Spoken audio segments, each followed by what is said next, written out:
بسم الله الرحمن الرحيم نبضي دوريالي دلهانتين بكسر دوادا ورئيس جاره أو عن لي شيء قدوميها لانتا فرانسيسكا حسب كلمية قدوميها أيان كوريسن دونار هم الدورة أو خصوصا كتعلقة بنك لانتا حسب كلمية سياسة كلمية وطنكي يبل وحقبتك وحسب محافظ كلمية دولتي كالألطي أي كهير جلسي دلك يولي بتبشوين كقار كميدا هذا أنت أنا وجدين سؤالها نصوح شيء إن أنا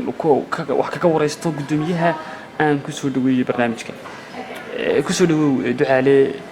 وندوها شمال عبد إبراهيم أدق يوبه ذا تفيق قرن كسمال لام بودين عدلنا وأنا بسلام يا عاد بعد ما هتسنتهاي وجهرين بالوردحين نقصي لانتا كلمية إدرك من فرانسيسكا لانتا كلمية حسب كلمية لانتيسا قيبتيسا حرنتيسا فرانسيسكا waxaa la aasaasay 2014 bishii shanaad 12keedii waxay leedahay gudoomiyaasha magaalooyinka oo dhan ku baahsan wadanka Faransiiska oo loo dhameystiray heerhoosaadkeedii shuruudeeda way leedahay wayna shaqaysaa waxayna ka shaqaysaa danaha xisbiga khaasatan arrimaha siyaasadda ee khuseeya ka soo gala dalka Faransiiska waana daasan waan gartay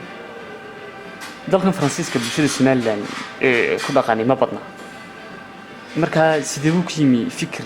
ka ah in laan looga furo xisbiyada siyaasadda mid kamid ah Somaliland runtii fikirkani nolol ku waxay aniga iyo dhalinyaro fara badan oo Somaliland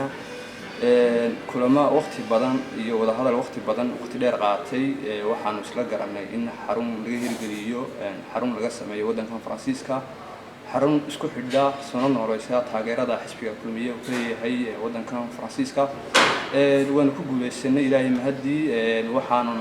isla qaadanay waxa la gartay inaan anigu Ducaale Cali Faarax u noqdo gudoomiyaha xisbiga kulmiye Faransiiska adigu ka gudoomiye ahaan sida aan ka warqabo waxaad ka shaqayn jirtay arrimaha bulshada iminkana waxa tahay gudoomiyaha laanta Faransiiska ee xisbiga kulmiye maxaad ku dooratay mar dad siyaasadda soo gashay waxa jiray xisbiye kale maxaad kulmiye ku dooratay ee gaar ah ee noo sheegi kartaa su'aal fiican warunta waan ahaa qof ka soo shaqeeyay arrimaha bulshada waxaan ahaan jiray gudoomiyaha ugu horeeyay jaaliyadda Somaliland ee laga aasaasay galbeedka Faransiiska in muddo baan ahaa 2 sano ahaa aakhirkiina anigu markaan ku qancay mabaadiida xisbiga kulmiye Faransiiska waxaan go'aansaday inaan ku biiro xisbiga kulmiye Faransiiska waana ku qancay maanta waan ka mid baan ahay madaxda xisbiga kulmiye Faransiiska wax ma noo sheegi kartaa mid iyo laba mabaadiida aad iska dhex aragtay ee uu kulmiye kaga duwan yahay asxaabta kale ee aad ku dooratay marka laga yimaado xukuumadda iyo horumarka ay sameysay mabaadiida kulmiye runtii waxa ugu muhiimsanaa anigu maadaama aan ahay qof dhalinyaro ah in xisbiga kulmiye ballan qaaday inuu dhalinyarada u furi doono asxaabta siyaasadda runtii wuuna kaga dhabeeyay wuuna hirgeliyay barnaamijkii taasana igu kaliftay aniga ugu weynayd inaan ka mid noqdo xisbiga kulmiye mabaadi fara badan oo kale oo aan ku taageersanahay kuna raacayna way jiraan fara badan aan ku soo koobi madaxa qaranka jamhuuriyadda Somaliland wuxuu ku yimi kalsoonida ku dhawaad kala badh bulshada reer Somaliland marka laga dhaqaaqo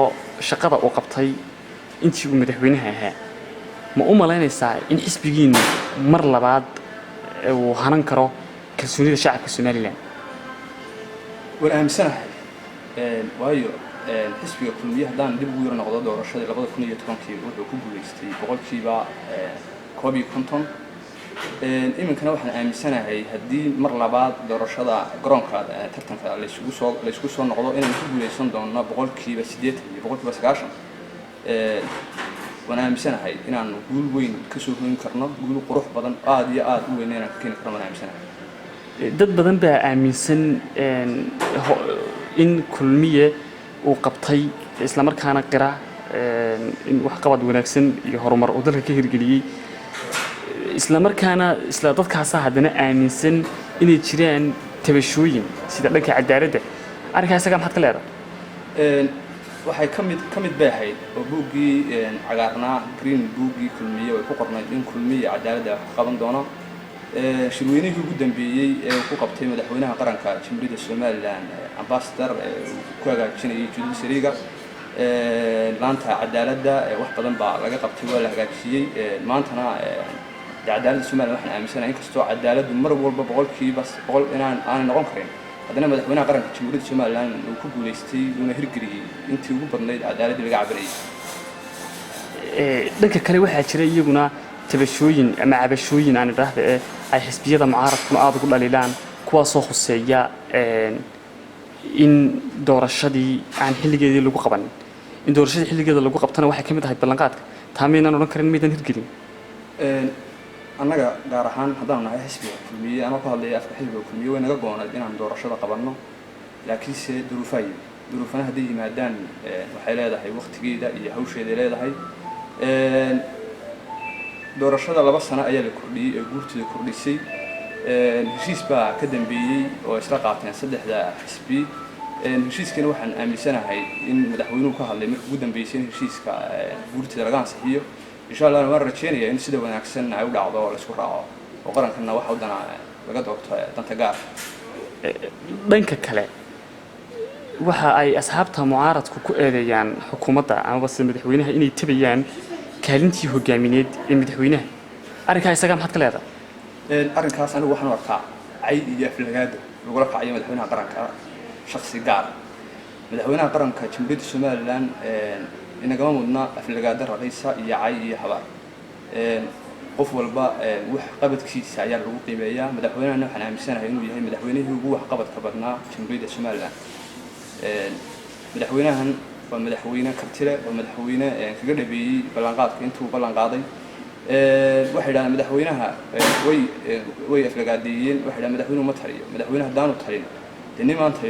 intaasoo safarkaad aragtay nin dhalinyaro 20 jir ma geli karayo madaxweyne buur buu fantay bad dadashiisii sidii uu quusiyay badda waad arkaysay safarkii dheeraay barnaamijka sidii uu soo galaabiyay uu kurgalayay arrimaha shaqada wadada Erigaabo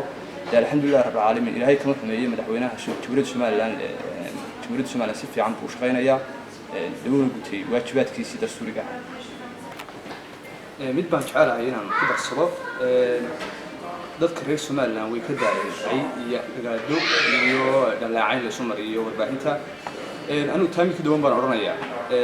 ay iyo canjarafeen waxba inoo tarimayso waa mindi ku taag anu waxaan kula talin lahaa asxaabta mucaaradka in qaabka wanaagsan wax la isugu sheego qaab constructive oo aan waxba burburinayn umaleyn maayo in ay qulubta shacabka reer Soomaaliland lagu haran karayo aflagaado iyo canjarafaynta madaxweynaha waxaan leeyahay taamilka duwan la kaalaya soo bandhiga siyaasadda ka duwan iyo mabaadi'da ka duwan oo aad ku hanataan qulubta iyo shacabka reer Soomaaliland sidaan anagu yeelay aan soo bandhignay